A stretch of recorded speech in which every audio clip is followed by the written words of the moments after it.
श्री स्वामी समर्थ. जय जय स्वामी समर्थ. स्वामींचं नाव घेऊन मी आजच्या ह्या नवीन व्हिडिओला सुरुवात करते. गणेश जयंती दरवर्षी माघ महिन्याच्या शुक्ल पक्षातील चतुर्थी तिथीला साजरी केली जाते. पौराणिक कथेनुसार श्री गणेशाचा जन्म माघ शुक्ल चतुर्थीला झाला होता, म्हणून या तिथीला गणेश जयंती म्हटलं जातं. यंदा गणेश जयंतीला रवियोग तयार होत असून रात्री भद्रा तर दिवसभर पंचक पाळलं जाणार आहे. हिंदू धर्मात माघ महिन्याला विशेष महत्त्व आहे. व्रतवैकल्याचा महिना म्हणून माघ महिन्याची ओळख आहे. हा महिना गणपतीला विशेषतः समर्पित आहे. संपूर्ण देशात गणेश जयंतीला विविध नावाने ओळखलं जातं, जसं की माघ विनायक चतुर्थी, तिलकुंड चतुर्थी आणि वरद चतुर्थी. धार्मिक मान्यतानुसार या दिवशी गणपती बाप्पांची विधिवत पूजा केल्याने, सेवा केल्याने व्यक्तीला बुद्धी, बळ आणि सुख समृद्धी प्राप्त होते. पंचांगानुसार यावर्षी माघी गणेश जयंती 1 फेब्रुवारीला साजरी केली जाणार आहे.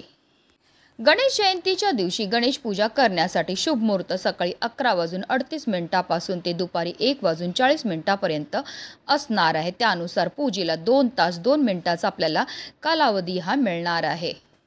आणि म्हणूनच आपल्याला याच वेळेमध्ये गणपती बाप्पांची विधिवत पूजा आणि सेवाही करायची आहे. आपल्याला पूजा तर करायची, सेवा तर करायची, पण त्याचबरोबर या दिवशी काही प्रभावी उपायसुद्धा करायचे. हे उपाय केल्यामुळे आपल्यावर विशेषतः गणपती बाप्पांची कृपाही होत असते. आणि म्हणूनच प्रत्येक आईने आपल्या मुलांच्या उज्ज्वल भविष्यासाठी गणपती बाप्पांना ही एक वस्तू अर्पण करायची. ही वस्तू अर्पण केल्यामुळे आपल्या मुलांच्या आयुष्यामध्ये असणारी सर्व दोष, संकट, विघ्न तर दूर होणारच आहे, पण त्यांची प्रत्येक क्षेत्रामध्ये भरभरून अशी प्रगती होणार आहे. अतिशय प्रभावी असा हा उपाय आहे, ज्याबद्दल सविस्तर आणि महत्त्वाची अशी माहिती मी तुम्हाला या व्हिडिओमध्ये देणार आहे. तर व्हिडिओ पूर्ण पहा. आणि जर तुम्ही माझ्या चॅनलवर नवीन असतील तर चॅनलला सबस्क्राईब करा आणि शेजारी बेल आयकॉनसुद्धा प्रेस करा, जेणेकरून तुम्हाला माझ्या नवनवीन व्हिडिओचं नोटिफिकेशन हे मिळत राहील आणि तुम्ही एक पण व्हिडिओ मिस करणार नाही. आणि कमेंटमध्ये ओम गण गणपते नमः लिहायला विसरू नका.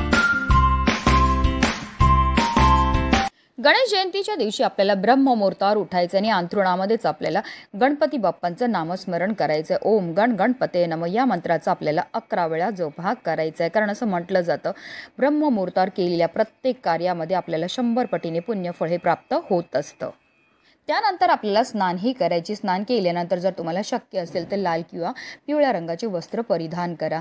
त्यानंतर आपल्याला विधीपूर्वक देवपूजाही करून घ्यायची. सर्वप्रथम आपल्याला देवघरामध्ये दिवा हा प्रज्वलित करून घ्यायचा आहे, कारण कोणतीही सेवा किंवा कोणताही उपाय जो आहे तो आपल्याला अग्नीच्या साक्षीने करायचा आहे. त्यानंतर आपल्याला गणपती बाप्पांची विधीपूर्वक पूजाही करून घ्यायची. जर तुमच्याकडे गणपती बाप्पांची मूर्ती असेल तर त्यांना तामनामध्ये घ्यायचं आहे. त्यांना तुम्ही जलाभिषेक करू शकतात किंवा तुम्ही पंचामृताने अभिषेक हा करू शकतात. गणपती बाप्पांवर आपल्याला 11 पळी पाणी हे अर्पण करायचे. प्रत्येक पळी पाणी अर्पण करताना आपल्याला निरंतर ओम गण गणपते नमः, ओम गण गणपते नमः या मंत्राचा जप हा करायचं. आणि त्यानंतर हे जे तीर्थ आहे ते आवर्जून आपल्याला आपल्या मुलांना प्यायला द्यायचं. असं केल्यामुळे आपल्या मुलांच्या बुद्धीमध्ये वाढ होते, तसेच त्यांच्यावर अखंड गणपती बाप्पांची कृपाही होते. त्यानंतर आपल्याला गणपती बाप्पांच्या मूर्तीला पुन्हा स्वच्छ पुसून त्यांच्या स्थानावर ठेवायचं आहे. त्यानंतर आपल्याला गणपती बाप्पांना जास्वंदाचं फूल तसेच 21 दुर्वांची जुडी अर्पण करायची. जुडी अर्पण करताना सुद्धा आपल्या मनातली इच्छा बोलून गणपती बाप्पांच्या मस्तकाला जुडी लावायची आणि त्यांच्या हातावर ही जुडी जी आहे दुर्वाची अर्पण करायची. तसेच त्यांना हळद, कुंकू, अक्षदा, धूप, दीप, अगरबत्ती दाखवून घ्यायची. तसेच त्यांना गोडाचा नैवेद्यसुद्धा दाखवायचा. या दिवशी तिळाचा नैवेद्य गणपती बाप्पांना अर्पण करण्याला विशेष महत्त्व हे दिलं जातं, म्हणून तुम्ही तिळाचे मोदक बनवू शकतात किंवा तिळाचे लाडू हे गणपती बाप्पांना अर्पण करू शकतात. तसेच या दिवशी शिवपरिवाराच्या पूजनाला सुद्धा विशेष महत्त्व हे दिलं जातं. जसं की आपल्याला महादेवांची पूजा करायची आहे, माता पार्वतीची पूजा करायची आहे, भगवान कार्तिकेयांची पूजा करायची आहे, तसेच नंदी महाराजांची सुद्धा पूजा ही करून घ्यायची आहे. आणि त्यानंतर आपल्याला गणेश मंत्राचा, गणेश चालीसा किंवा गणेश स्तोत्राचं पठण हे करायचे किंवा तुम्ही गणपती अथर्व शीर्षांचं सुद्धा पठण हे करू शकतात. तसेच आपल्याला गणेश चतुर्थीच्या व्रतकथेचं पठण किंवा श्रवण हे करायचं आहे.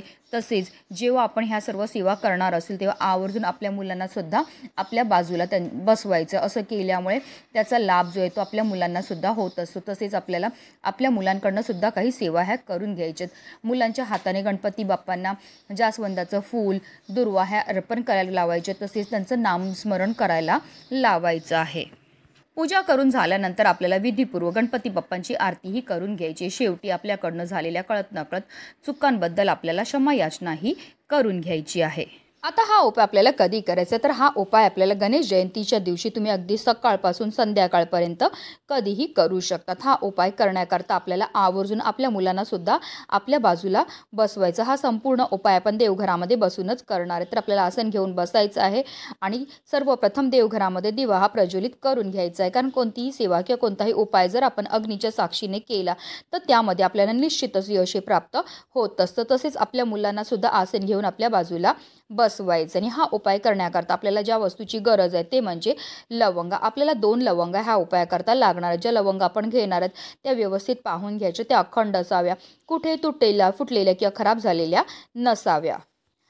ज्याप्रमाणे लवंगा आपल्या जीवनाची चव वाढवतात त्याचप्रमाणे आपलं भाग्य उजळवायचं काम सुद्धा लवंगा ह्या करत असतात। तर आपल्याला काय करायचं आहे, ह्या 2 लवंगा जे आहेत ते आपल्या मुलांच्या हातामध्ये आपल्याला पकडायला द्यायचं आहे। आता तुम्हाला एक मुलगा असेल तर तुम्हाला त्या मुलाच्या हातामध्ये 2 लवंगा द्यायचे आहेत। आता 2 मुलं असतील तर 2 मुलांना वेगवेगळ्या 2-2 लवंगा ह्या द्यायच्यात आणि त्यानंतर आपल्याला तिथेच बसून काही सेवा ह्या करायच्यात।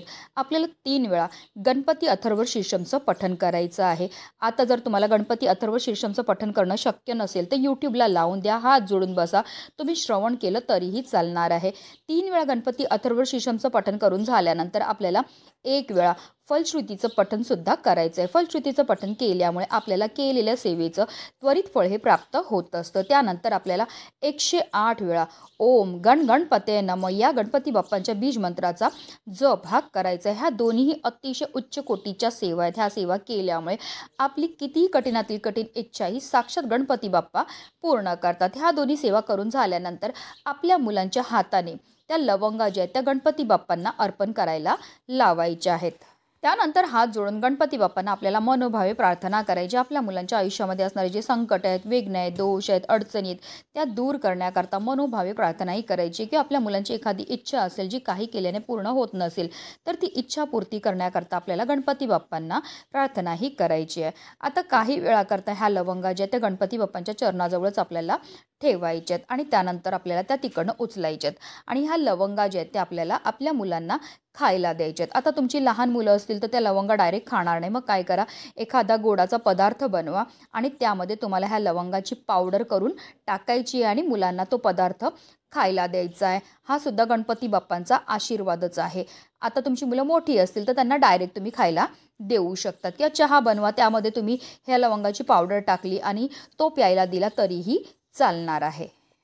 अतिशय चमत्कारिक असा हा उपाय केल्यामुळे तुम्हाला स्वतःहून अनुभव येईल की तुमच्या मुलांमध्ये प्रगतीही झालेली आहे। जर ते अभ्यास करत नसतील तर त्यांना केलेला अभ्यास लक्षात राहील, नोकरी व्यवसायामध्ये त्यांना निश्चितच यश हे मिळणार आहे। कारण नेहमीच्या तुलनेत गणेश जयंतीच्या दिवशी गणेश तत्व 1 सहस्त्रपटीने जास्त कार्यरत असतात आणि जर हा उपाय आपण गणपती बाप्पांसमोर बसून केला तर निश्चितच आपली कठीणातील कठीण इच्छा ही गणपती बाप्पा पूर्ण करणार आहेत। म्हणूनच प्रत्येकाने आपल्या मुलांच्या उज्ज्वल भविष्याकरता हा प्रभावी उपाय जो आहे तो करायचा। म्हणूनच व्हिडिओ जास्तीत जास्त लोकांपर्यंत शेअर करा, जेणेकरून प्रत्येकाच्या मुलाच्या आयुष्याचं कल्याण हो हीच मनामध्ये इच्छा।